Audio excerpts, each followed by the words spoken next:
going slightly mad. I'm going slightly mad. Hello. Hello. Do you want to do it?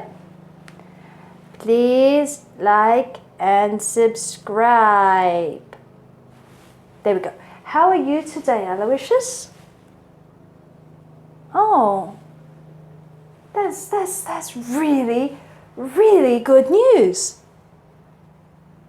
Why would you do that? Why would you do that? Aloysius, that is one of the silliest things I've ever heard you say. I'm going to have to tell the people what you just said, because I can't believe it.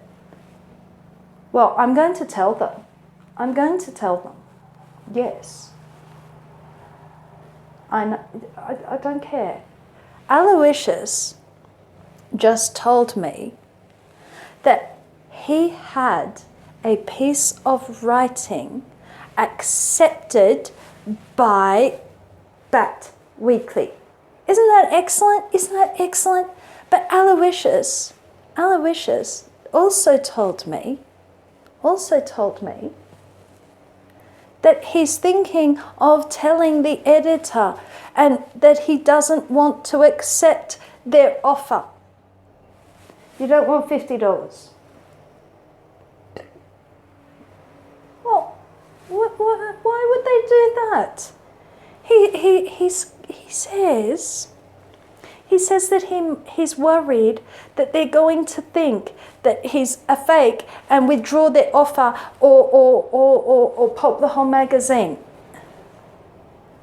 because it's so bad. Aloysius, I think Aloysius is suffering from a thing called Imposter Syndrome. Yes, Aloysius is suffering from a thing called Imposter Syndrome.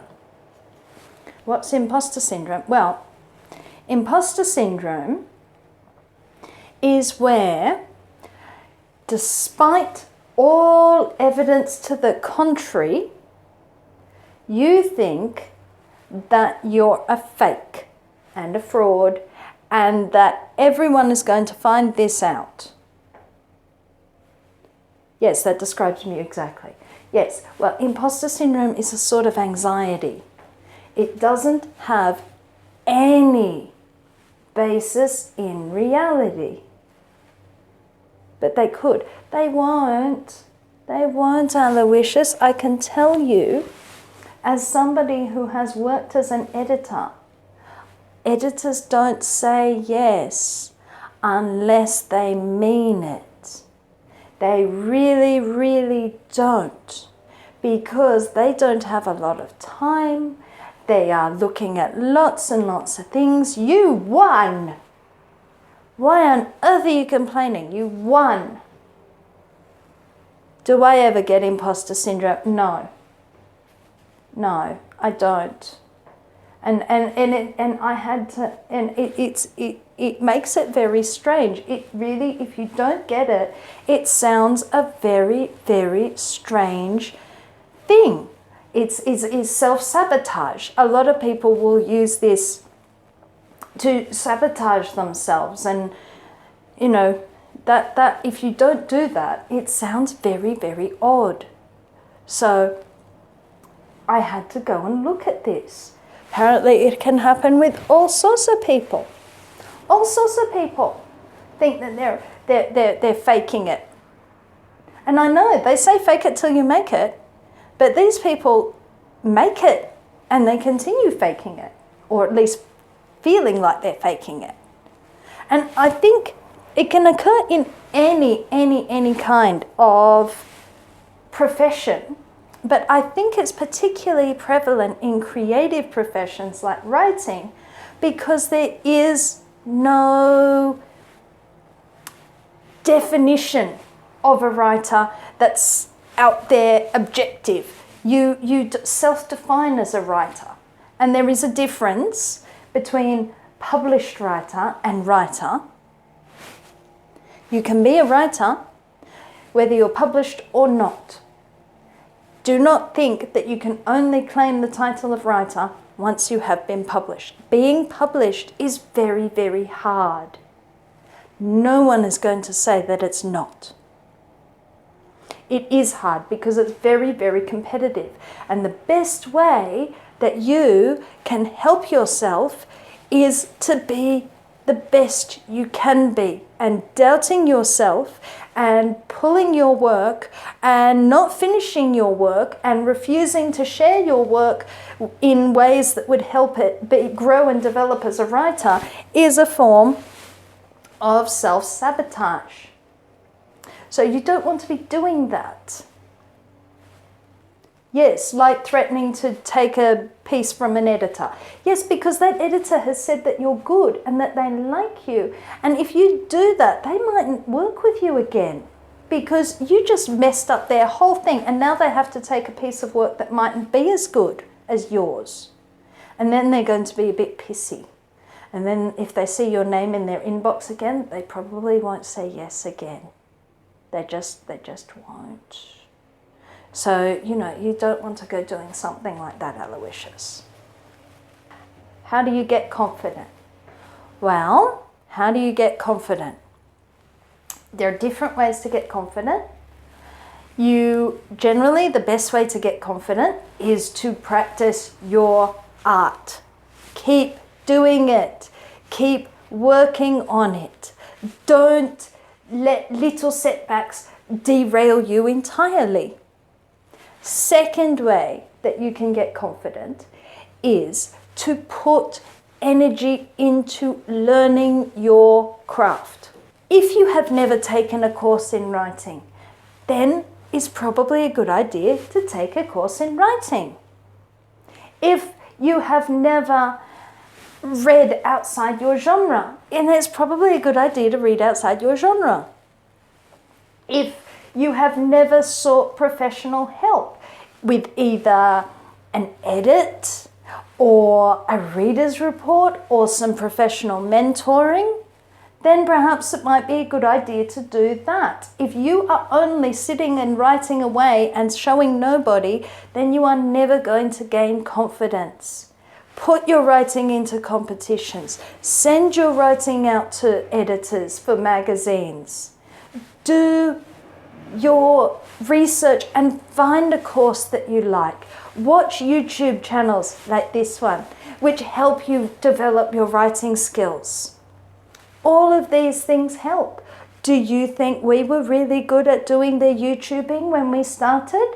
Go back, have a look. No, we weren't, but we learnt, and we've left a lot of those up. We're taking some down, but we left a lot of those videos up because they help show that we're not perfect. Nobody's perfect, but being perfect isn't the point. Learning is the point. So, Aloysius, what you need to do to show yourself that you are not a fake is not rely on your feelings, which are clearly lying to you, but instead to focus on objective reality. So if you go and get your book read and you get a very positive reader's report, then focus on that. If you go and have a mentoring session and you get praise or complimented in your mentoring session by your mentor, whom you respect because that's why you're having a mentoring session, then you accept that. If you get good reviews for your book, copy them, stick them in a folder, and take them out whenever you feel a bit down about your own abilities. Don't let your feelings, which are subjective, drive your whole writing, all your writing, because they are subjective and they can be a little bit dodgy when your inner critic is out. Now, when it comes to inner critics, I would say what you need to do is get your inner infernal majesty out to whack your inner critic over the head with a shovel and bury her under the roses to be used as compost. But her infernal majesty is mean. Yes, her infernal majesty is mean. That's the whole point of her infernal majesty. She's mean, but she's on your side.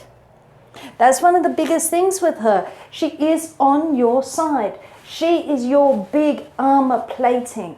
You use her to get you through the hard bits. You have to.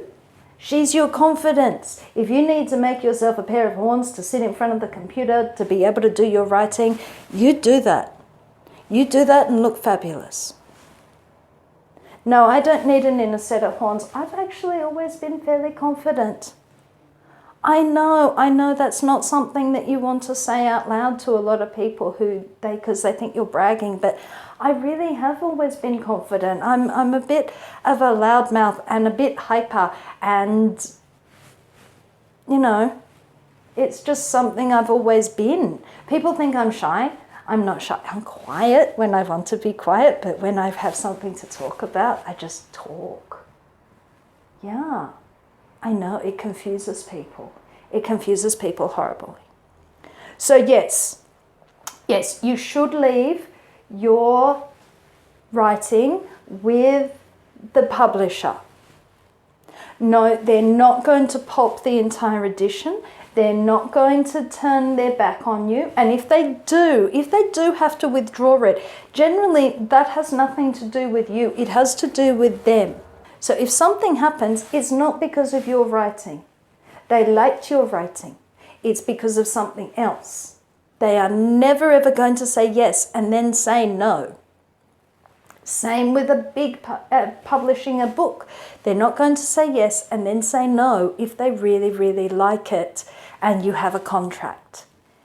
Objective proof is important. Yes.